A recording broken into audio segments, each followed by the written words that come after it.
wanted to do a quick recap of last week, and the goal of this whole series is to get some clarity and exposure to the various pieces of evidence and proof that we could have towards the veracity and the historicity and the truth of the Torah.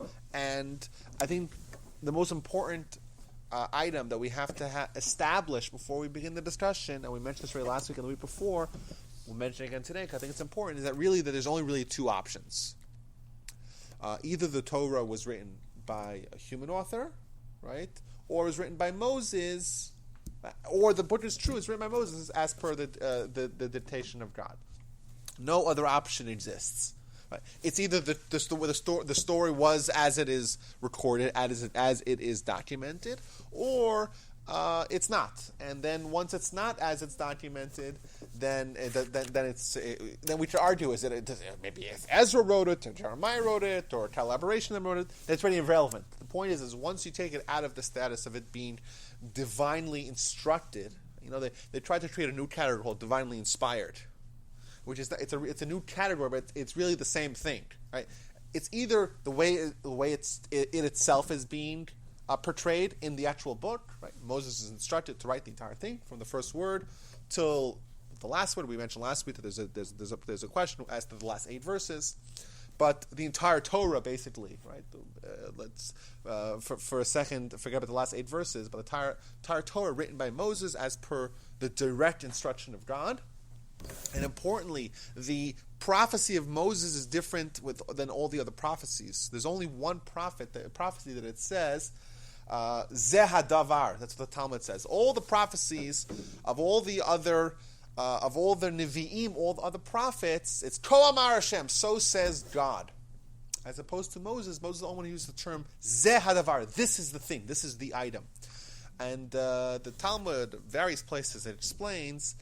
The Talmud of the Midrash explains that Moses' perspective was very different. If you have the average prophet, the average dude, right, the median prophet in Jewish life and philosophy had what's called aspaklaria she'eina me'ira, which means it was a certain prophecy, with a certain vision, but it wasn't clear. How so? The way anyone here knows how prophecy works? You can explain it. I can explain. Please, yeah. We're told. You read the books of the prophets. You read the book of Ezekiel, and every other word it says, "So said God," and he quotes God, and Jeremiah and Isaiah and Moses as well, and Joshua as well, and Samuel as well. All the great prophets that we have with the documentation of the prophecies. It seems like it's the same thing. However, there's a very grave difference between the prophecies. All the other prophets, aside from Moses, they saw not clearly. What does that mean? They had to be sleeping, and God decided whether or not He's going to give them a prophecy. It was up to God. Moses, this prophet couldn't just summon God, and also talk to God or no? Who? Was it a one-way communication from the prophets? I don't know if it was a one-way communication, but the communication was an unclear communication. Perhaps once the communication was in session, then they could respond as well. As we can see that they did respond. God and Moses talked back. Well, okay, but we're talking about everyone else aside from Moses for the second, right? So the other ones came through dreams? Well, they were sleep. They were asleep. That's right, and they had a vision, right? They saw things metaphorically, right? Isaiah sees a floating pot, and the greatness of the prophet is to understand what the message is, but that's obviously not clear, and that's why the Talmud goes on to say, you don't have two prophets that have the same style, same flavor of prophecy, because there has to go through a certain filter. And who's that? That's the prophet himself. Now, all the other prophets, none of them give us any mitzvahs. Important thing. We don't learn any mitzvahs in the Torah from any of the prophets, only from Moses. And Moses' prophecy was different than any of the prophets because Moses saw clearly. God spoke to Moses. He didn't say, Ko Amar Hashem, so says God. Rather, Zeh hadavar, this is the item. Moses communicated to God, pe el pe, panim el panim, face to face, right? The way normal humans converse, without any room for ambiguity or lack of understanding. Moses' function as being the one who teaches the Jewish people Torah and mitzvahs made it necessary that his prophecy was a prophecy of absolute clarity. And that's why when he's instructed to write the Torah, it didn't have to go through any filter. It's not through Moses' eyes. Moses was just instructed, write Bereshit, he wrote Bereshit. Write Bara, he wrote Bara. So that's the traditional perspective. That's one of the options. The other option is that it was not done like that, and then it's really for our purposes is irrelevant how it was compiled, right? We just say, well, was it compiled by one guy? Was it a bunch? Was it a team? Etc. Etc. And last week, what we tried to do was begin our examination of the various predictions and prophecies of the Torah that make us think one way or the other whether or not this document was written by human authors or is written by God via Moses. So the first thing that we looked at, just quickly to recap, was the first prediction was where the Torah predicts in Deuteronomy chapter 4 that there will never be a national revelation, a national prophecy. Not only will there never be a national prophecy, there'll never be a claim of a national prophecy, which means that the foundation of the Jewish religion at the Sinai experience, everyone sees God, everyone experiences God, everyone has this tremendous level of prophecy. That will never happen again, but not only will it never happen again, it will never even be claimed. No one will ever lay claim to such a revelation. And the idea that we tried to draw out last week was that if this story, if the book was a hoax and it was concocted by some human author, they obviously created this myth. So they obviously would know that it's possible to perpetrate or to create such a myth. And then it would seem very silly for them to try to say that no one else could copy and do the same thing and make such a prediction. And that prediction, like you say, once the prediction is proven false, the entire book is proven false. That's the first insight that we had. The next one, we said that we have a requirement in the Torah. This was more of the boldness of the prediction is something that's very striking and would make us seem very, very reluctant and hesitant to attribute it human authorship. The Torah commands us every 7 years we take a year off from taking care of the ground. We don't plant, we don't sow, we don't harvest, we don't plow even, nothing.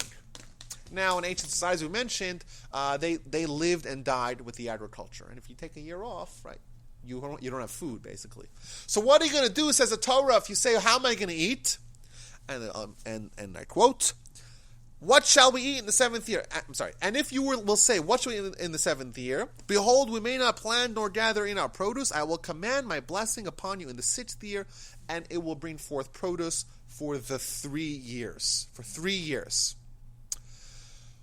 Once again, we see a commandment with a prediction that's very unlikely that a human author will make such a prediction, because if you cannot actually fulfill that prediction, and then your book or your document is exposed as being a hoax, if it were to be a hoax. Another thing we saw last week: 3 times in the year, all the men should go visit the temple, right, during 3 holidays. What happens if you leaving your field or leaving your family, leaving your towns, everything on guard, every single capable adult man? The Torah says,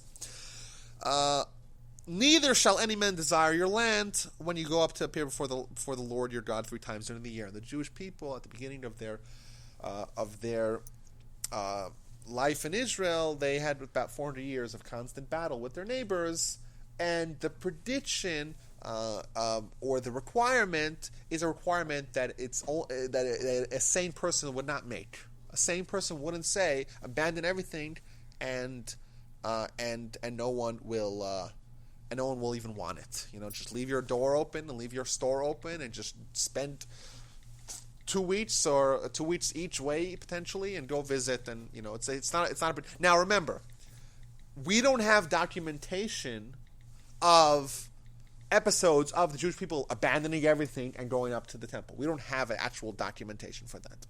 So therefore, I'm not telling here that we have documentation of this actually happening. But we do have documentation of the requirement for the Jews to go that. We have later documentations of the Jewish people actually doing it, and we could deduce from that psychologically a human would have made that prediction, and in all likelihood, they did follow this law. There's no reason to think they would not follow this law when we have records, documentation of them following other laws. And it seems like they didn't abandon the Torah because of what would be a fatal flaw if it was of human authorship. Okay, that's what we did last week. I'll try to do it a little quickly. And this is where we got up to. So what we have is the Torah's description of military conscription. Now we know. I'm sure some of us know about in Israel, there's mandatory conscription of all men and women. In fact, it's the only country in, I think, 215 countries in the United Nations. Every year that number changes, whether South Sudan gets split up into, right? In Africa, it's like it changes like with the weather, you know. The clouds move over, you have another 2 or 3 countries. So Israel is the only country in the world that has mandatory conscription of women. No other country has that, men as well. And in the United States, we had drafts very, very recently. And the Torah also had a draft. And I'm going to quote to you here from Deuteronomy chapter 20. I'm going to quote what the draft looks like. Listen to this, guys. When you go out to battle against your enemies, and you see horses and chariots and people greater than you, you shall not be afraid of them, for the Lord your God is with you, who brought you up out of the land of Egypt. Okay, so you don't be scared.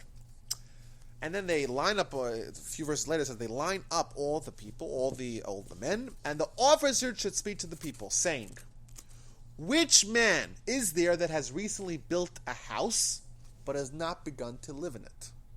Let him go and return to his house, lest he die in battle, and another man lives in it. So the first announcement that we do, we try to whittle out, we're giving exemptions. Exemptions for military service. Who built a house, but didn't actually live in the house? He should go back. You don't need to go to war. Why? Because maybe you'll die in battle and someone else will live in your house. Well, what does that mean? Let's hold that thought for a second. Continues the officers. And who is the man who has planted a vineyard but has not seen its fruit? Let him go and return to his house lest he die in battle and another man use his fruit. So, build a house, plant a vineyard. Don't live in the house. Don't enjoy the fruits of the vineyard. Go back home. And who is the man who has betrothed a woman, but has not married her? Let him go and return to his house, lest he die in battle, and another man takes her. So, 3 people who began a task, but didn't quite finish it, didn't quite consummate it, so to speak, and go back home. And the last thing, and the officer shall speak further to the people, and they shall say, who is fearful and faint-hearted? Let him go and return to his house, lest his brethren's heart melt like his heart. Who is the one who's steered? You steered at all? You're shaken by who remembers those great scenes in Saving Private Ryan, right? You're shaking. You're steered at all, right? You're worried that your enemy's going to hurt you. We don't need you. We don't need you. Now the Talmud explains this actually means who's fearful because of a sin that they had. Who's fearful of a sin. Now think about this. We have what seems to be the most impractical military conscription system. Right? We're basically granting exemptions for anyone. Right? Anyone who's steered. What are you going to have left? Right? What are you going to have left? Poor people. Right? Vineyards. Well, either the people that are fully established, but also are not at all steered. And the idea here is that a human author, assuming that this was of human authorship, Never made such a stupid system. well, probably, because it's highly impractical, it's suicidal, right? How could you possibly have confidence in the patriotism of the Jewish people that you allow so many loopholes? Right? Think about it. And there's a bunch of individual loopholes, and then you have the massive loophole. Whoever's steered, just leave. Now, just as a side note, the Talmud actually points out that the real reason why we have this whole system, just as an interesting lesson, the real reason why we have this system is because who is the man who is steered of any sin? That's the really thing that we want to get rid of. But the problem is, if you get up and say, okay, everyone, welcome to the class. Who here is steered of sins that they did? And, well, just get up and walk out. Later. Right? People say, me, right?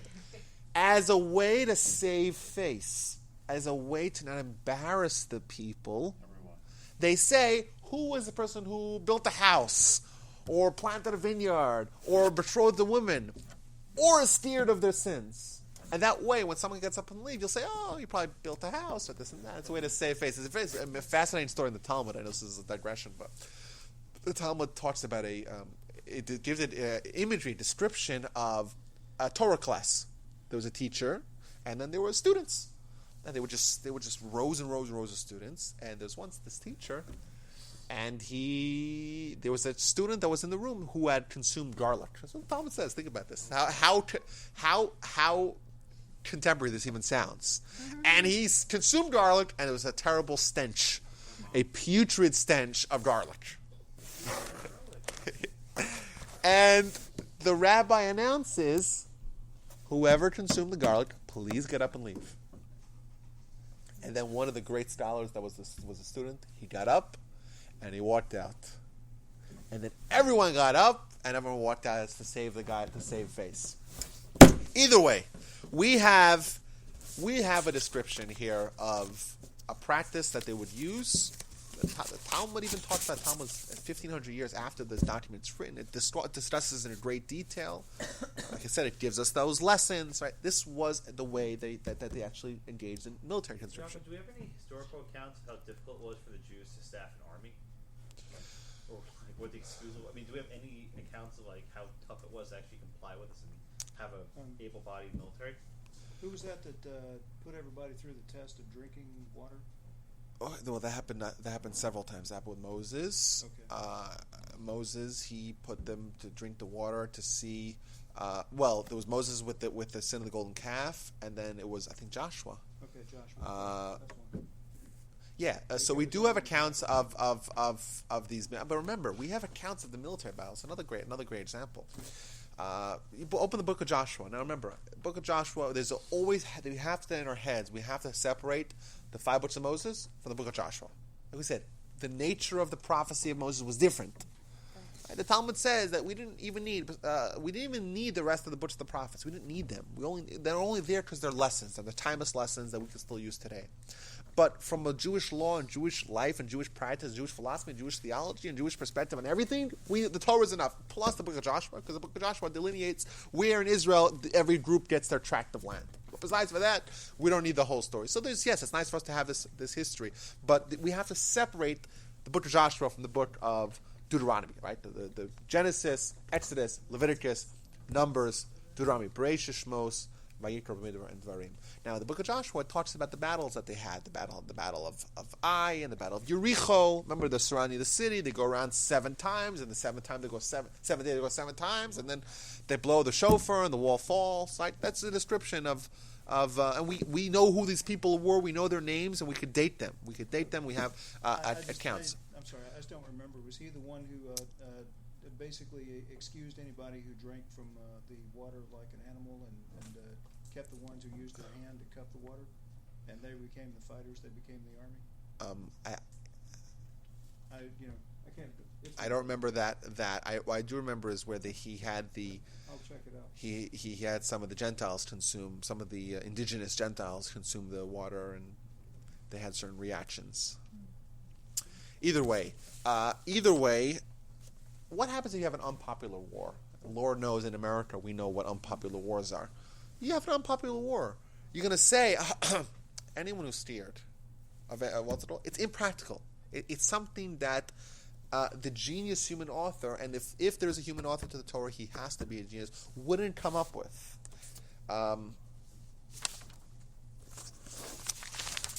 But if God wrote this, and God says, listen, I could assure you a victory. There's nothing compared to the might of God. Like, if God wants a victory, He'll give you the victory. And if your victory is dependent on people being adhering to the Torah and following their leaders and being serious about their own personal growth, well, then they'll be victorious, irrespective of how many people say, I'm scared and I'm out. You know? And I think we could.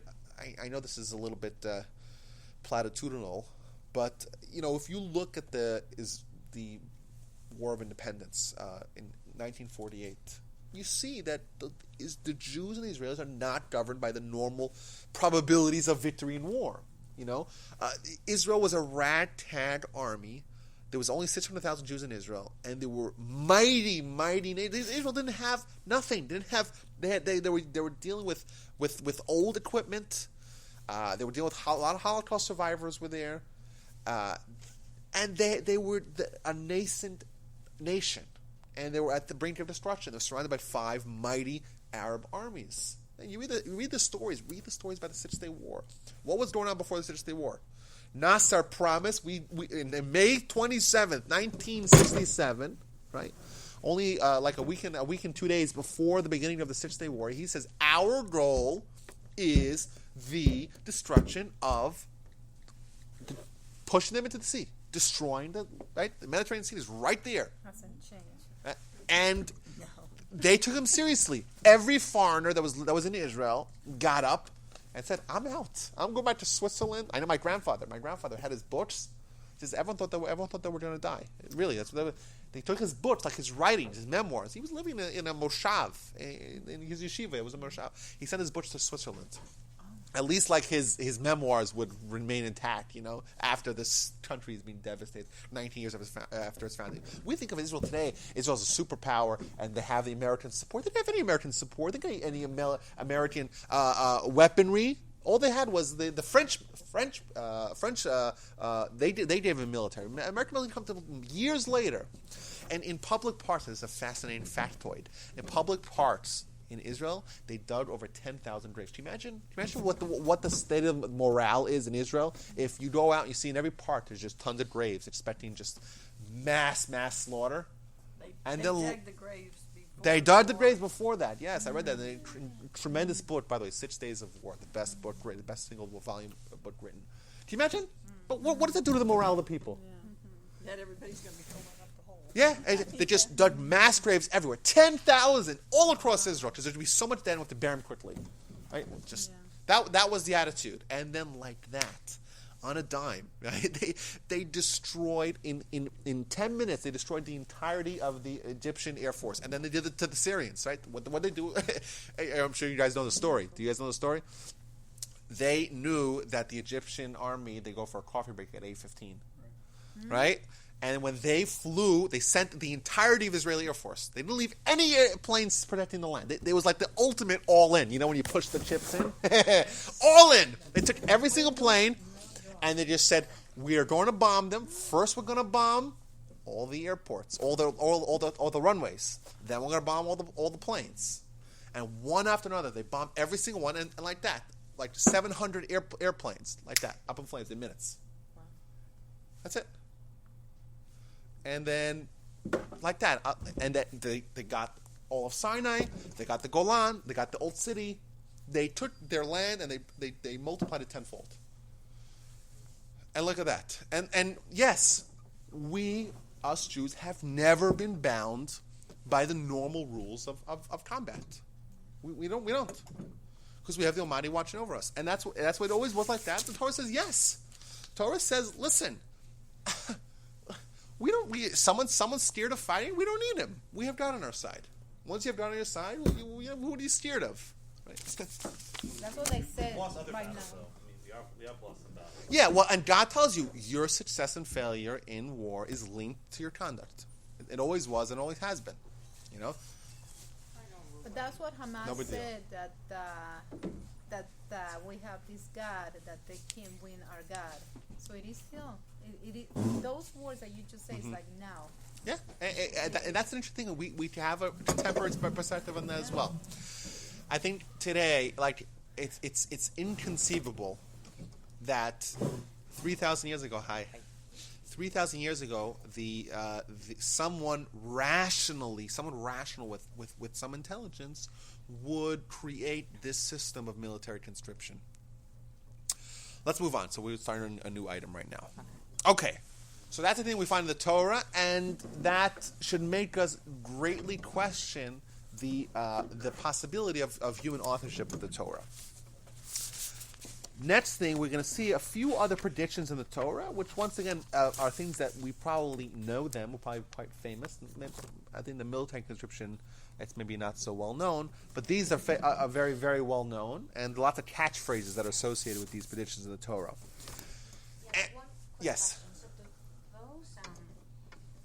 those loopholes still apply to military even today? Like if you have a new home, if you have Well, in Israel, in the state of Israel today, they don't have Torah law as the law of the land. I think that's going to change. Rabbi Ovadia Yosef, that was the chief rabbi of Israel, for 10 years, 1963 to 1973, he tried to petition to try to have, listen, we're a Jewish country, we're a Jewish nation. That's, why are we following English common law? Well, we could follow the Torah.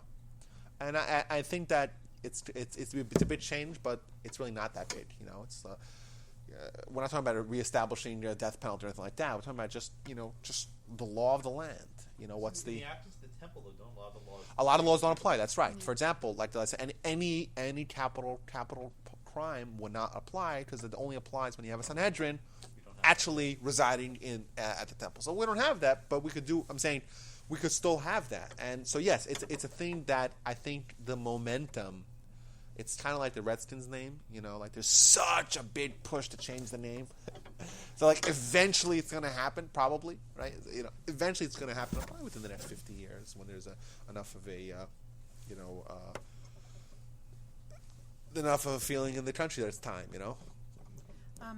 Wasn't last week's parasha that if a child misbehaves and the parents can't take any more responsibility, they take it to the Sanhedrin and then they stone them to death. Would that be part of the So you're talking about that has nothing to do with the temple. So you're referencing the wayward and rebellious son, Ben Sorel Moreh, and that was just last week, that's right. And that, in fact, even during the time of the temple, never happened. The Talmud actually declares that lo haya, which means it never was, v'lo atid lihiyot, it never will be. I think it's in Deuteronomy, like chapter 23. I think it is. It talks about when a man has a wayward and rebellious son, doesn't listen to his parents, and he eats a certain amount of meat and drinks a certain amount of wine, and he steals and whatever, and then they bring him and they stone him. Well, first They they have no slow. control and they keep Okay, their own but children. that the Talmud already declares it never happened. It's a certain lesson. That there's a certain lesson. There's so many criteria, qualifications that have to be, so many boxes that need to be checked that it's actually implausible for it to actually happen. The Talmud already says it never happened, never will happen. So why is it written? It's written for the lessons. So none of the stoning will come back. Well, I didn't say that. I said that. I didn't say that. For the wayward son, there won't be. For the wayward son. Other Yes. things there will be. Yeah. Actually, I'm saying. Yaakov and I have been saying for the past, I don't know how many months, all the different forms of capital punishment for every crime you can conceive of. And there's maybe different class, but it's very different levels of, everything you do has different levels of punishment. They pour molten lead down your throat, they throw these heavy stones on your chest. These punishments are really detailed. Everything Did has they to happen to happen get though? there. Yeah, well, the Talmud outlines the various forms of execution, just like you might have like a firing squad versus an electric chair versus lethal injection, like we have that in America. The Torah outlines 4 different kinds of punishment for different degrees of sin. But remember, this is always important, that the Talmud also says that it almost never happens, very rare. Why? Because all the laws are dedicated to try to find acquittal for the defendants, with the exception of a murderer. Murder is treated differently because a murder is actually a menace to society. So that's why a murder, even if there's a technicality that would prevent the execution of a murder, we usually incarcerate them. We might even actually execute them in a way that doesn't infringe upon the Torah's rigid requirements of the judicial procedure that's necessary to have an execution. The Talmud declares. This is in a different book that I want to learn with Josh after we finish this one. I already have plans. We go slow and steady, right? The Talmud declares in the end of the first chapter of the book of Makot, which is the one right comes right after Sanhedrin, what we're learning, it says that there's a disagreement between the two of the great rabbis as to how often should a court actually execute. One opinion says once every 7 years, and the other opinion says once every 70 years. Now, for reference, in the state of Texas, they do like 500 a year. So you're more likely to be executed in Texas than you would be yeah. But yes, the Torah does believe in the death penalty. That much is not up for debate. Either way, let's move on to the next prediction the Torah makes. And this is something that we're all familiar with, and that's the idea of an eternal nation. Everyone here heard of the term eternal nation? No? Everyone? You heard it? Okay. And that is that the Torah predicts multiple times that the Jewish people are here and are here to stay. And they're here to stay for how long? Forever. And the first time we find that is in Genesis. In Genesis chapter 17, it has what's called the Brit Bein HaBesarim. The first covenant that we have is God and Abraham. Abraham, the whole idea of chosen nation, right? God says, your descendants will be my people. They'll get the land of Israel. That's the time where the Bible tells the promise to the land of Israel. The first time it says that we'll get the land of Israel. It says it multiple times after that, but it's the first time. And then it also makes the promise of an eternal nation. And I quote, and I will establish my covenant. Covenant means like a treaty or a pact between me and you. This is God talking. And your descendants after you throughout the generations. An eternal covenant to be your God and the God of your descendants after you. So the Torah is predicting that God, or Torah's telling that God made a statement that the Jewish people were around forever. That's in Genesis. And in Leviticus, we find the same idea. Is that the Jewish people in the land of Israel, or the Jewish people in general, wherever they? No. It says that they'll have Israel as well, but then it specifically mentions that you will lose Israel. We'll get to that a little bit later today. Also, it talks about you'll have Israel, you'll be kicked out. In fact, it says the land will spit you out of Israel, but then I'll bring you back, and we'll get to that a little bit. I don't want to get too far ahead of myself. That's what it says in Genesis. We will be an eternal nation. Additionally, in Leviticus, this is chapter 26. If you want to know all the verses or anything I quote today and you want to find out the exact locations, actually look it up inside, just email me or text me or Twitter me or whatever. Yet even so, even while they are in their enemy's land, I will not reject them or spurn them, lest by wiping them out I made void my covenant with them. So God is saying that even when their Jewish people are in their enemy's land and I'm really fed up with them, I cannot destroy them. Why? Because then I will recant, or I will repudiate, I will go against my promise that I made to Abraham.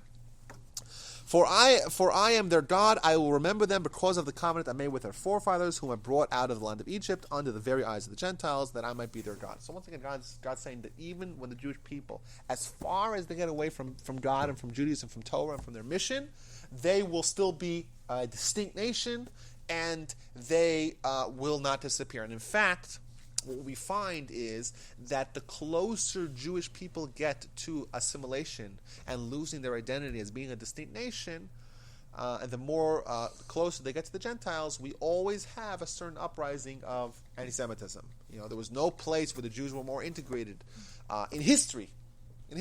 So all 3,000 years of Jewish history, there's no place in time where the Jewish people were more integrated into society than in Germany at the turn of the last century. Why do you think it is that when there's more assimilation, the anti-Semitism rises? Well, the idea being, and this is a whole other class, but the idea being, and the Torah says that because the Jewish people are at risk of disappearing, and we know the history of nations, and it's been proven again and again, when they get absorbed by a different nation, or when they get exiled to a different nation, or when they get overrun by a certain ideology of a different nation, they lose their distinctness and they disappear. It might take a few hundred years, but they disappear. There's no more Mamelukes out there, right? There's no more Byzantines, right? There's no more Persians. Why? Where are they? They're gone. What happened to them? They were a nation. They were cultured. They were distinct. They had everything going. Where are the Greeks and the ancient Romans? They're gone. Why are they all gone? Because that's what happens with societies, with civilizations, with communities. They disappear. How do they disappear? Either they get absorbed, they get overrun, or they lose their distinctness. However that happens, they lose their distinctness. We're told that our distinctness will remain forever. Now, if we are at risk to do that, right? If we are deliberately trying to shed ourselves of our own Jewish identity, then what happens is, and this is not me talking, this is the Torah talking, and this is history talking, is that there's a certain enmity that is inflared by the Gentiles against the Jews, an irrational enmity, because anti-Semitism doesn't make any sense. There's no logical explanation. All you have is excuses, right? You have multiple different reasons, quote unquote, but they're not real reasons because they're excuses. And in fact, how do we know that they're not causing anti-Semitism? Because anti-Semitism is ubiquitous. Anti-Semitism is even where all the purported reasons for anti-Semitism are not found, you still find anti-Semitism. And the Torah says the reason why we have anti-Semitism is to ensure the Jewish people will maintain their status as an eternal nation. Say that more time. That's really quick. I'm sorry. The reason why there are many. Anti-Semitism is to maintain the Jewish people. Is that what you That's said? exactly what I said. It's on the Torah. Yes. In what context does it say that? Well, it says. I'll quote it a little later on, but it doesn't say specifically. It doesn't spell it out as clearly as I did. But the philosophy that I presented, which is a Jewish philosophy from time immemorial, is that the Gentile hate of Jews is a safety method to ensure that Jewish people don't become like the Gentiles and assimilate. Because the second that happens, we'll lose our distinctiveness as being God's people. Right? God's control of making sure we stay. Not control, but just fulfilling His promise. So God creates anti-Semitism as a incentive or as a reminder not to become assimilated. Well, the idea being is that when the Jewish people reject their uniqueness and they're at a tipping point where they will totally cease being Jewish and be no different than everyone else, then the Gentiles say, "Oh, you are very different. And no, you can't marry Gentiles like we had the Nuremberg laws in 1935.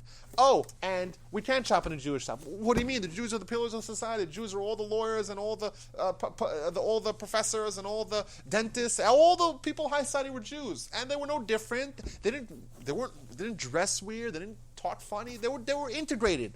Where did this all come from? Well, in Jewish society, in Jewish philosophy, we say it comes from God fulfilling His promise. And sometimes fulfilling a promise is not always pleasant. It's not pleasant, but that's the reality that had to be perpetuated. And yes, there's two ways for us to be assured of our remaining a distinct nation for eternity. Either we could decide to live by the Torah and to fulfill the Jewish national mission of being a light to the nation, of being the moral guardians of the world, and then we're distinct because the whole world looks up to us, and we're the standard bearers of God in the world. That's one way for us to do it. Or we could decide, if we wanted, to be like the Gentiles or to be not distinct at all, and then the Gentiles will force us. They'll say, "You got to wear a patch. You wear a patch. You're distinct. But why are you the end result's the same. We're distinct, but you'd rather be distinct in the best way possible than in the worst way possible." So God almost annihilated His people. Well, listen. The Germans almost annihilated. No. By- I think it's a mistake. I think it's a mistake for us to think that. I don't want to get the. We have a whole. My brother will refuse to talk about Holocaust and stuff like that. Not me. I talk about Holocaust because we could talk about it. But I'm saying. Contrary to what you're saying. No, why am I saying that? I'm saying because I think it's wrong for us to think. The people when you, It's compressing the Jews into sort of a unified whole. What's left is what's left. Compressing. Compressing the essence. In fact, the point is that there's more danger from assimilation than there is to being almost wiped out in terms of. I thought that's where Yaakov was going. So. Yeah. I mean, is that pretty much correct? I think that's it's just a. I think it's more of the semantics of how exactly I'm going to say it. I don't know exactly. Let me tell you what I'll say. I think that we know that in the 19th century was probably the worst century for the Jewish people of the past probably in history.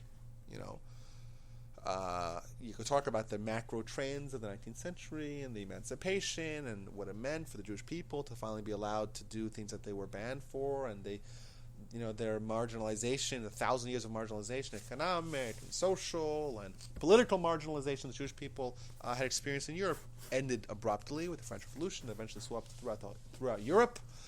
And what happened was disastrous for the Jewish people in that you have 250,000 Jews, 250,000, an enormous number of Jews convert to Christianity. Right? We have, Karl Marx is a kind of a famous Jew who was Jewish but converted to Christianity. And he was one, Benjamin Disraeli is another one, famous Jews that converted to Christianity. That was a huge trend in the 19th century. And there was mass rejection of Judaism. Now, today what we have is mass ignorance of Judaism. What we had then was mass rejection and blatant public rejection of Judaism and derision of Judaism. And it was the worst century by far, just from the Jewish perspective. Ironically, it wasn't that bad, or at least comparatively, to the other centuries with regards to the physical torture and persecution wasn't as bad. But what you find is that the Jewish people, like I said, they rejected Judaism. There was an episode with Rabbi Israel Salanter. It's a name that we've mentioned a few times. Rabbi Israel Salanter was one of the key Jewish figures in the 19th century.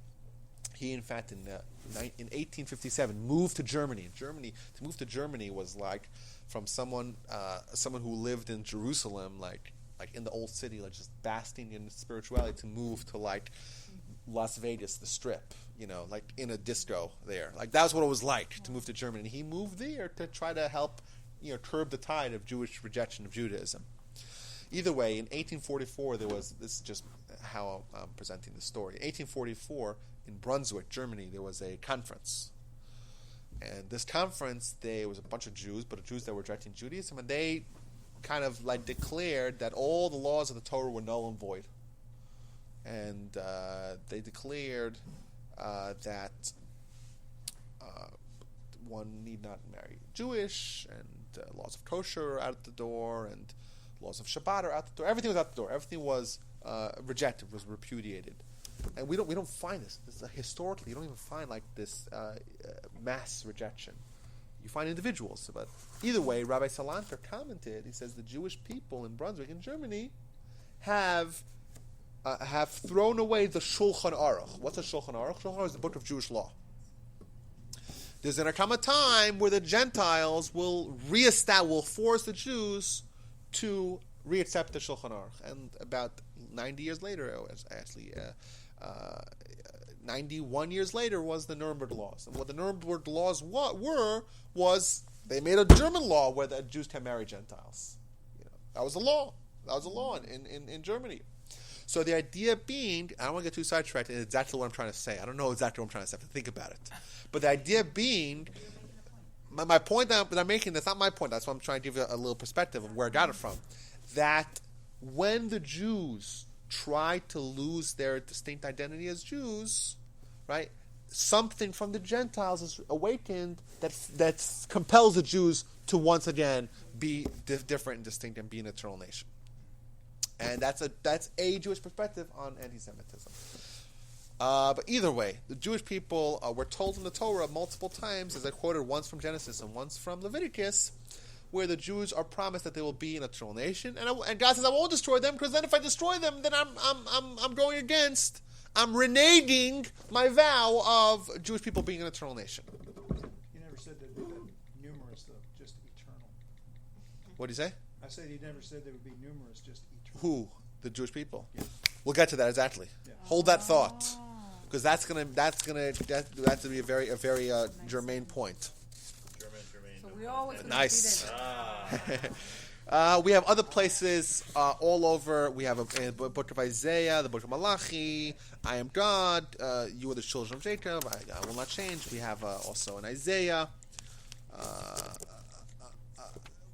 That they, once again, this idea is you find in many places in the Torah, the Jewish people will be an eternal nation. Now, the idea of an eternal nation is really not that rare. We have the Chinese, for example, that kind of existed in the same culture, pretty much with the same location, the same language for thousands of years, and they are what could be considered as an eternal nation. Now, but if you analyze the differences, there's several major differences between us and the Chinese. Number one, they have never been. Us on Christmas.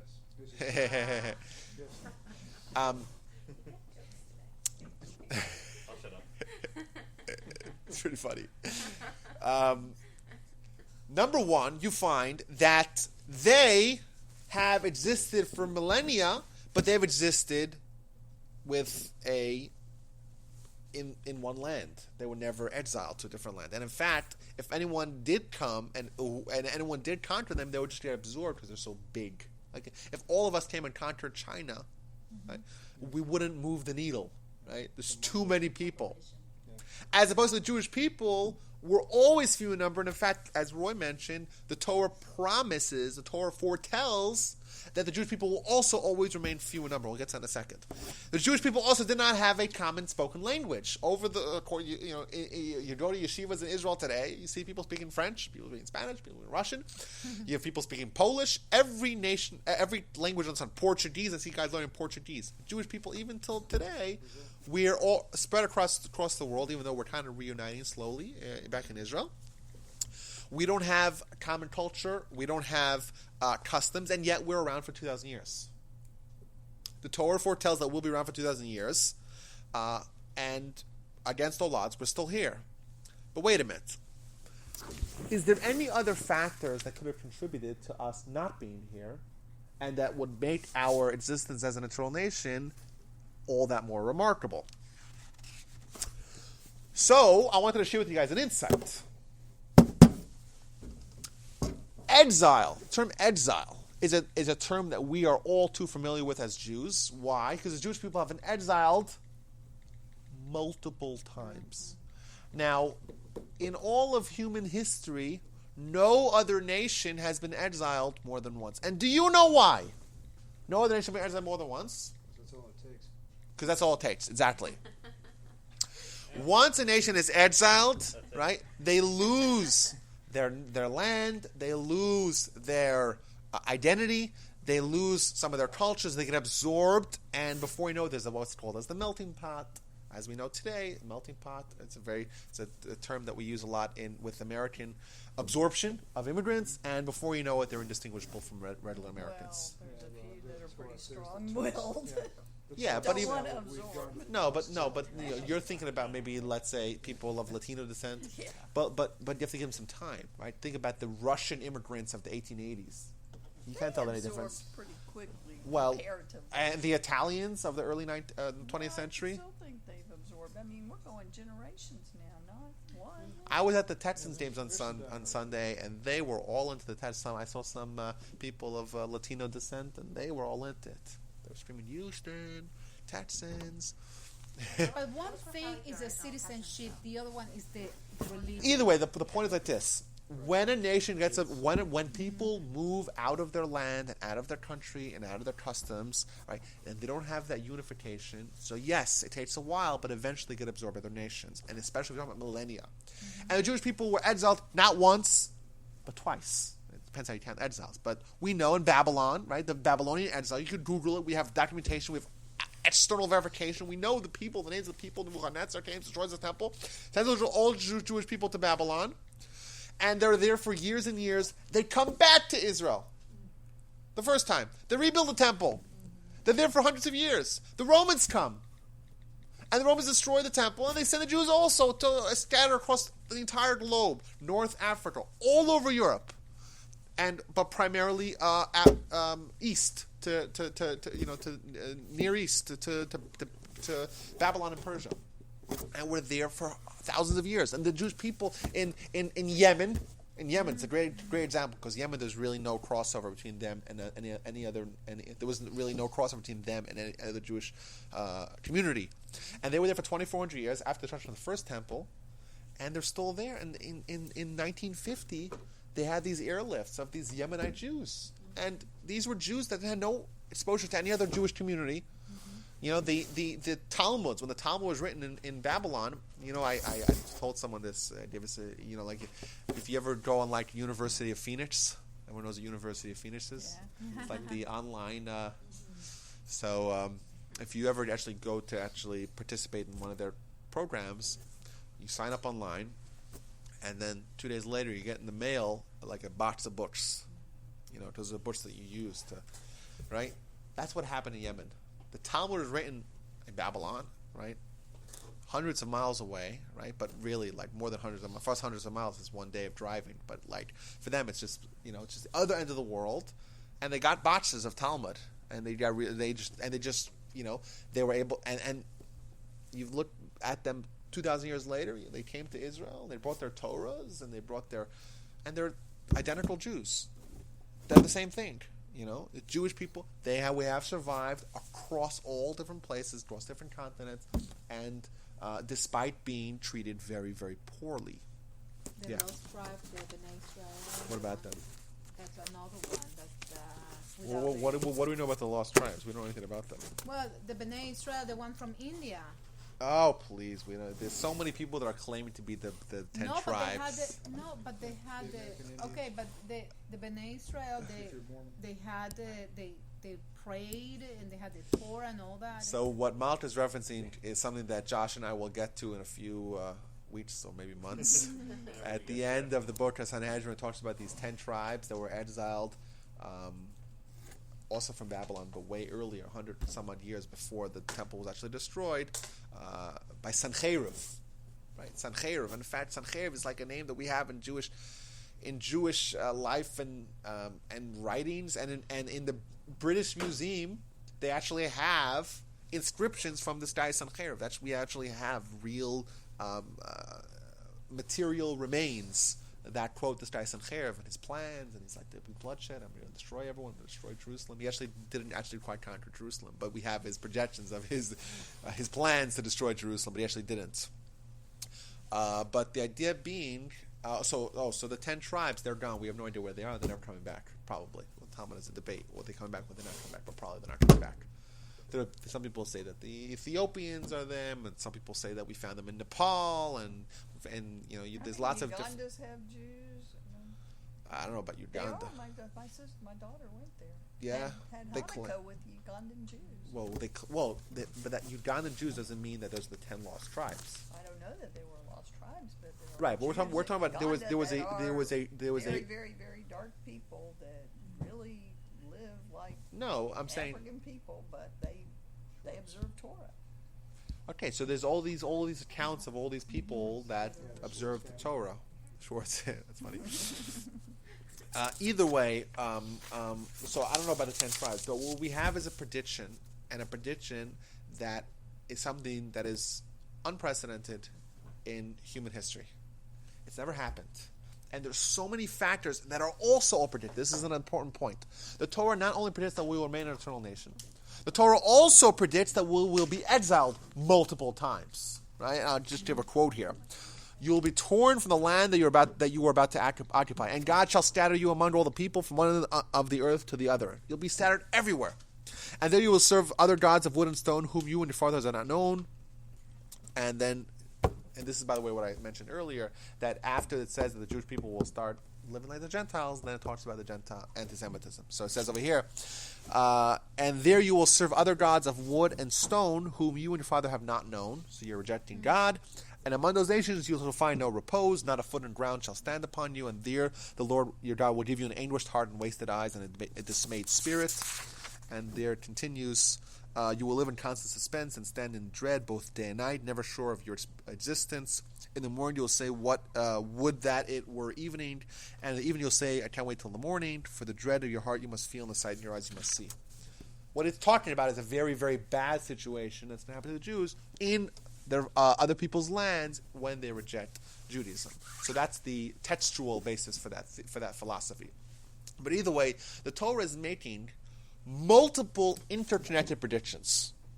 Number one, it's saying you're going to be an eternal nation, and it repeats that multiple times. Number two, it says not only will you be around forever, but you're also going to be scattered across the globe. Number three, this is what Roy mentioned. This is from also Deuteronomy 28. And you shall remain few in number. It says that. Yes, it says this. Aren't we going to be as numerous as the stars in the sky? So what it says here, whereas you could have become as numerous in the stars of the heaven, because you did not obey the voice of the Lord your God. Oh, I didn't realize there was a caveat there. What is that? So we could become as numerous as the stars in the sky, Yeah. but we won't. Yes, and then there's one verse, by the way, that pulls it all together, the multiple predictions. God will then scatter you among the nations, and only a small number will remain among the nations where God only one will remain among the nations where God shall lead you. So what it's saying is, you'll be scattered, you'll be small number, yet the original prediction of you being eternal, that remains. So think about this prediction. We have a book, a document that was clearly written before this happened. Remember, we have this in Gentile hands already 2,300 years ago. The Septuagint, I'm sure we all know, the Greek translation of the Torah, the first time the Torah has been in Gentile hands, is already 2,300 years old. So we have at least external verification of this, but we know that it was a big deal even before that. Otherwise, it would have made the big deal to have it try to translate it, and we know it's a very bad thing, right? So it's already been in general hand for that long, and the predictions are there, and we see every element of this prediction is predicted multiple times. We'll be an eternal nation, despite being few in number. Don't think we'll overwhelm them as if like the Chinese, right? We're not going to overwhelm anyone. We'll be oppressed. And will be scattered, yet we will remain eternal. So it's a prediction that it's multi-layered, and it's all true. And in hindsight, we can see it's all true. And we have the Dead Sea Scrolls that are 2,000-year-old documents, and the same predictions are all there. Right? It's all there. And now in hindsight, it's so easy for us to see that these predictions all came true. You know, you think about how small a number. So we think of the Jews as being a big deal. You know, you look at the Forbes 500 list, and you see, the Jews, they did pretty well for themselves. You know, Jews are everywhere. And you look at the 22% of all Nobel Prize winners are Jewish, which is a remarkable figure, especially when you count the Jewish people, about 0.2% of the population. So we're overrepresented by 22,000%. Think about that. It's incredible, right? And the staggeringness of this idea is, you know, in the year 2000 is one of my favorite factoids, one of my favorite pieces of information outside of Torah. During the year 2000, as we do in the United States, they made a census in China. A census, you want to count the people, get a sense of how many people actually live there. And every census has within it a margin of error, you know, because it's plus or minus 3%. What was the margin of error? What was the margin of error of the Chinese census of the year 2000? There was 48 million people. So the number could have been either plus 48 million or minus 48 million. So think about that. The entire Jewish nation, the entire state of Israel, fits into the margin of error of the Chinese 16 times. Right? Because 6 divided by 96 million divided by 6. There's 16 Israels in the margin of error of the Chinese, and yet we make such a big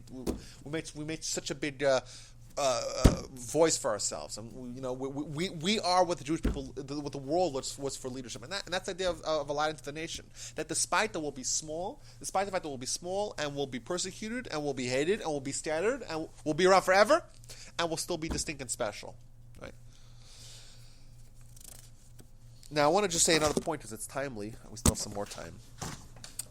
You know, we have the upcoming holiday of Yom Kippur, and our sages tell us that on Yom Kippur, the Torah tells us that on Yom Kippur is a day of atonement, the day of forgiveness. God's forgiving us for our sins. On this day, reads the verse, Ki b'yom hazeh, on this day, Yechaper alechem, God will atone for us. God will purify us from all our sins. Because we're close to God. Close to God, you shall become pure. Lifnei Hashem Torah. Close to God, you shall become pure. That's the verse they're talking about Yom Kippur. We say that the reason why we're around for so long is because of Yom Kippur. Yom Kippur is the element that enables us to be around forever. And this, I think, because it's before Yom Kippur, I'm going to want to throw in this idea. How so? What about Yom Kippur is so special? So the Talmud tells us, this is Talmud in Sota, Talmud says that the Almighty does not exact retribution from a nation until it's filled its fill. So until it's filled its fill. What does that mean? It means that as a nation accrues more sin, and the sin is at the verge of becoming permanent, once it reaches that level of permanence, then God destroys that nation. So you think about the mighty empires that were around for so long, and they seem to be invincible. If you looked at the Roman Empire 2,000 years ago, you would predict how long it will be around for. You would say it's going to be around forever. This is move aside 1,000-year Reich. This is not going nowhere. It was that dominant, but 500 years later, we see it was gone, nothing left. Because there's a certain point, in Jewish philosophy, we say there's a certain point in time where a certain nation has a certain fill, a certain quota of sin. That's how much it can handle. Once it passes that line, God exacts retribution, and they're gone. They disappear. The Jewish people were also a nation. And we also have a quota that if we reach that point in time, we are liable to be we are liable to be destroyed as well. But we have Yom Kippur. Yom Kippur is a day of forgiveness. It's a day of atonement. It's a day of purification. It's a day where all our sins back to zero. It's like when you play those games and you have like the power, and the power is going right. You know, like Tetris, and back to zero. You start from fresh. Like when you, I don't play Candy Crush, but I used to play Bejeweled. You know, and you're running against time, and then when you get a big crash, back to zero. That's what Yom Kippur's like. And because of that, we are always granted a reprieve for another year. So I think for us, it's an idea of Yom Kippur. Like we think of it as just being a day where we have to be in shul. It's very long. It's schleppy. You got to fast. It's it's a hard day, but it's also the day that's the key to Jewish continuity. There's no other nation has that. No other nation has that, exactly. So it gives us an insight of what Yom Kippur is all about. Yom Kippur is the day where our sins back to zero. Purification. And that's why we should be delighted. It's the happiest day of the year because us as individuals, but also Jewish people as a community, we are granted a fresh slate, a fresh perspective. It's clean. We're clean. And that's why we're still around. Because there's no justification for God gave us Yom Kippur to ensure that we'll be around forever. Back to the Torah. I want to do this quickly because I want to finish this before next week. Everyone's fine. If anyone wants to leave, please. If you need to leave, please leave. I'm not kicking anyone out because I don't want people to not come. Like I said last week, if this says, I don't want to leave because it's a rabbi thing. So I'm not, I have to leave at 8:40. Yeah, I just planted this vineyard, so I got to go. Nice callback. So please, if you have to go, I'm not at all offended. You listen to the rest of the class online on the website, rabbiwalby.com. The Torah makes another prediction, and once again another prediction and an event that actually happened, and we should see that prediction came true as unlikely because it's never happened in history before, and the author of the book went out on a limb to make a prediction because it's a very unique event that has only happened once in history. The Lord your God will undo your captivity and have compassion upon you, and will return and gather you from all the nations amongst whom the Lord your God has scattered you. So remember we were talking about the scattering earlier? We brought 2 verses about scattering. Now we're undoing that. If your outcasts will be at the utmost parts of the heaven, from there will the Lord your God gather you, and from there he will fetch you. And the Lord your God will bring you into the land which your fathers possessed. And you will possess it, and he will do you good and multiply you more than your fathers. We are told that we are going to be scattered from Israel. We're going to go back to Israel. We're going to possess Israel. Okay? The Torah foretells the Jewish people reestablishing sovereignty over Israel. An event that has never been happened before. And for us, it happened twice. It happened once when we were exiled by the Babylonians. We came back to Israel and reestablished sovereignty. We reestablished the temple. In the year 70, the temple was destroyed. The Romans just kicked everyone out of Israel. They renamed Jerusalem was the first Judenrat city. It was a city devoid of Jews. They renamed it Capitolina, I think that's how you pronounce it. Yeah, I think Elia or Eliana. I don't remember exactly. Eliana. Thank you. And they minted coins with the women sitting forsaken and barren. And they made it into a city for Zeus and for Jupiter, and all the Jews that were left in Israel were all the way in the north in the Galilee.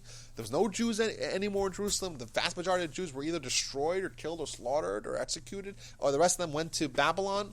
Gone. The Jewish people were gone. Sovereignty over Israel. The Jews reestablished sovereignty during the times of Bar Kokhba for 3 years. Also, something that only happened once in the 500 years of Roman history. Only once did the Romans, did a nation that was conquered, did they reestablish sovereignty? That was only for 3 years, and that's it. And over millennia, Israel was part of our conscience, part of our national conscience. It was part of our yearning. It was part of our prayers. But there were no Jews here. Some people tried to establish in the 12th century. 13th century, after the disasters of the Crusades, the Muslims and the Christians fighting over it for a couple hundred years. Some people did try to come, but there was nothing really going on here. And if you came to Israel in the year 1800 or 1850, the place was dead. It was empty. It was barren. There was nothing going on there. There's a famous letter, by the way, Google it, of Mark Twain when he visited Israel. Google it. Either way, if someone told you in 1848 Right? 1848, the same year that what else happened in 1848? The Congress of the Jews. 250,000. Well, 1 year. I think the Communist Manifesto was published. I don't know why that's significant. Suggested reading, is that what he said? Either way, if someone told you in 1848 that in 100 years from now, the Jews will reestablish a state in Israel, people would think you're absolute crazy. You're nuts. There was nothing going on in Israel. It was the furthest place from any habitable society. Nothing going on there. But we see it happened. I think even 50 years later, it was a dream. Zionism was a dream. It was a dream like us, sending humans to live in Mars. It was outlandish, right? Some people have this dream. You know what? Maybe we could do it. We could build suits and we could import oxygen. It's a dream. It's a myth. But the Torah foretold and it happened. An event that has never happened before in human history. It's never happened. Show me the people that they were exiled and came back. The Torah foretold it. We read it here. It's in Deuteronomy. It's been there for millennia.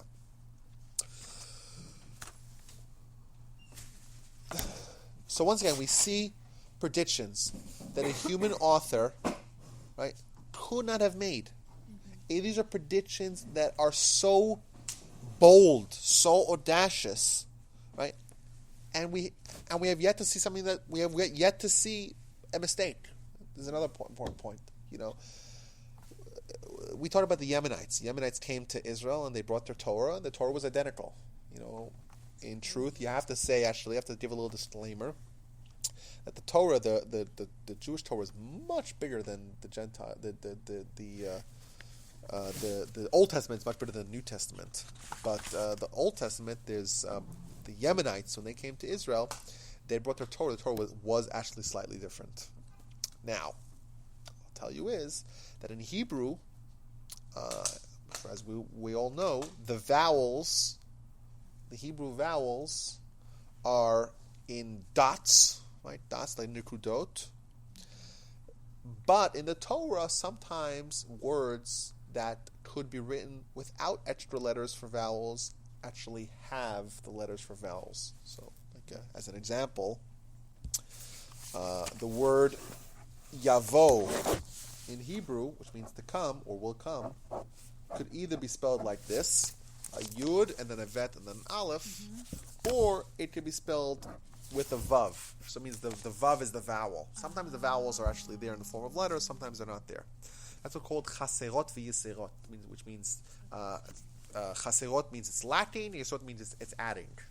That's an idea.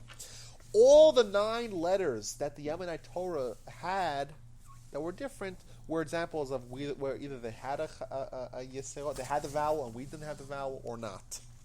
Very, very minor differences, and differences that do not change any words, much less any meaning of the words, much less any actual verses. Everything was the same. Now, that being said, it's probably in all probability that we were right. We, as I say, we as means the collective mainstream Jewish people. Why? Because they undertook many efforts every couple of 100 years to assemble all the Torahs and have a central verification where you get rid of the odd man out. So, if there's any mistake that crept up, it was expunged and wasn't passed forward. So where did they get that one? So yes, because it was an isolated group, and something like that can happen. Remember, you can only write a Torah, copy from a different. I don't want to get too. I don't want to talk about this because I want to talk about it further. How do we know? Torah scribes, they didn't just keep reading the same Torah for Well, hundreds of years. no. The Yemenites, did they have to? Of course, they had Torah scribes. That's the thing, because they didn't, because they were isolated. They were able to. They continued their. Now we're assuming that they made the mistakes. They'll say no, we made the mistakes. Either way, but I want to talk this about in a future class. I hope to discuss how do we know that the Torah that we have today is the same Torah, because that's relying on us. It's not relying on Moses or God. It's in our hands, and are we capable, and how do we know that it's correct? But one thing that is striking is the fact that yes, all the Torahs that we have today are the same. So yes, there are some Torahs from different communities that are slightly different, but the differences are so minor that it's just whether or not vowels. And now it's major because the Torah, if a Torah is lacking one letter or even has an extra letter, it's not a kosher Torah. Yes. So it is major on one hand, but at least from a historicity perspective, it's not so major. Like if a secular perspective on these differences, it seems to be inconsequential. It's like I once saw a book. I was reading a book, and I told my wife, I said, I read this page, and there's a word here that's wrong on the page. So I said, let's see you find it. So she tried to find it, and she couldn't find it. So I said, it's between this line and this line. She still couldn't find it. They spelled California, they spelled it Califorbia. It's like a certain phobia, like fear of Californians. Califorbia. So yes, all books today have some mistakes. Remarkably, the Torah doesn't have any mistakes, and there's no variant text. And in fact, great story. Not to compare, but the Christian Bible, there's thousands of variant texts, and the Christian Bible is only 1900 years old, so it's half the age of the Torah, roughly. Yet there's thousands and thousands of variations. I think the actual number is like in the hundreds of thousands of slight variations between the different texts. So there's a great story, and with this we'll finish, and we'll move whatever I have here left over. We'll do a quick review, and then we'll continue next week, God willing. There's a great story that this Pope, so he died. So he came to heaven, and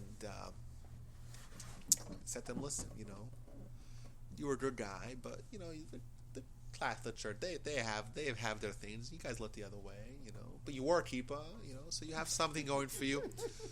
So before we send you into hell, you get one wish. So he says, one wish? Okay, one wish. I want to see the original document of the New Testament. I want to see the original one without all the mistakes. So fine, he gets into a little golf cart with an angel. They drive to this big library. They go into the library, and there's this window, and the window is setting this like ray of light on this old book in the middle.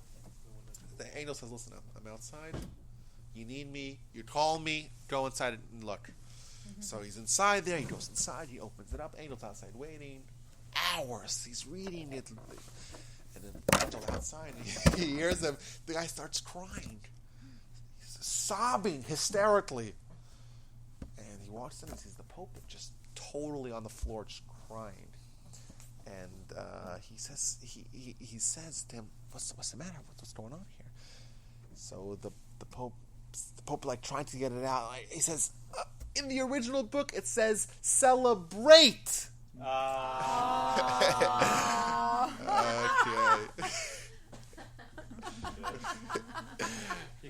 That's the joke. That's so funny. That's funny. As opposed to celibate. That's the joke. If anyone doesn't get it. Got it. Either way, but the Torah, remarkably, it doesn't have any mistakes and doesn't have any like errors, any seemingly errors that normal books have, especially books.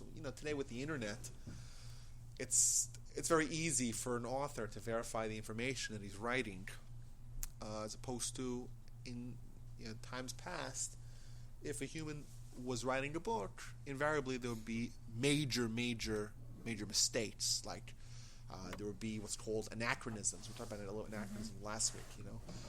It talks about Joseph being sold as a slave for 20 silver pieces. We have descriptions of values for slaves, and we have names, and we have things that are historically accurate.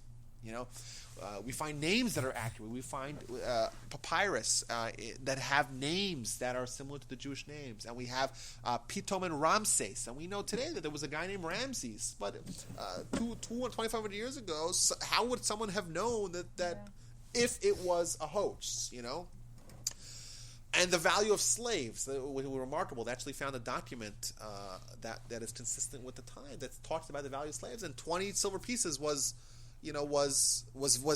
very contemporary, as opposed to today. Like, what do you pay for a haircut today? You pay like what, $12, $15, $20, But 100 years for men, I'm talking about, right? 50 years ago, you would pay a nickel for a haircut. If someone wrote a book if someone wrote a book 500 years from now that in the year 2014 he went and got a haircut from a nickel, you would know that it's not accurate because it's not timely. That's what's called an anachronism, when you have a historical misrepresentation of a certain reality. And there's none of those in the Torah either. None of them. Last week we read that we read the New York Times piece where they tried to create an anachronism, but that wasn't true. They tried to create it artificially. That's to say, if you guys didn't hear it last week, I would advise you to listen to the class on RabbiWolbe.com, where I link, by the way, to the New York Times story. But they tried to create this reality that Abraham couldn't have had camels. They tried to create this anachronism by saying that they found camels years later. Dated to the 10th century before the Common Era, about 800 years after Abraham existed. And the implication of the article was that, hey, if camels existed in the year, 3,000 years ago, i.e., the 10th century BCE, they couldn't have possibly existed any earlier, which as we said last week, is obviously an insane assumption. But we don't find any anachronisms in the Torah. There aren't any. If you open the Quran, for example, you'll find where they put. Who do they put together? You open up in the Christian Bible, we have two very different descriptions of Jesus's lineage. In the Quran? In Matthew, and I think in one of the other books, maybe in John, I don't remember. It talks about Jesus and it says, "Oh, how did he come from King David?" So it says one of them, it's like 20 generations. One of them is like 55, and different names, and this is the same. Where did they get the information? I have no idea where they got the information from, but that's an obvious error that clearly shows that there's a problem with the document. We don't have any of those errors. The Quran puts. I'm trying to remember who it puts. I think it puts Haman with Pharaoh. We have Haman, and he's from the Persians. That's 2,400 years ago. Pharaoh, we're talking about 3,300 years ago. Because it's a certain mistake, that was written because it had human authorship. We don't have any of those mistakes. Either way, we found today, we talked about just a quick review. We found very interesting descriptions of the Torah's methods of military conscription, which would make us greatly question the practicality of these proposals, or not these proposals, these methods, these methodologies, if they were to be of human origin. And lastly, we talked about an eternal nation linked with a nation that's going to forever be few in number, plus is going to be scattered, plus is going to go back to Israel. Multiple predictions that were all spot on, that were all unique, one of a kind, and no other examples of these phenomena exist anywhere else in human history, and all predicted in the Torah. And lastly, we say the Torah has no anachronisms, and it's all the same document, and we'll talk more about that hopefully next week. Thank you all for coming. Have a wonderful evening, and if you guys have any particular issue you want to talk about over the next 3 weeks and the rest of this series, please do not hesitate to email me, call me. I'll email everyone here the link. And if your name is not on this list, by the way, I don't know if we have Reuven. Well, we have Reuven. We don't have. So maybe put the email and I'll add it to the list, and I'll send the link to the class or to the previous classes. If you want to listen to them, you can listen to them. But email me if you have any particular question or any area that you want to focus on in future classes, and I would be delighted and excited to talk about them. This is great. Thank you. I appreciate that. Yes. Oh, thank you. Any questions? Any questions I want to talk about right now? Okay, thank you all. And everyone have a great night. You too. Stay safe, okay, guys?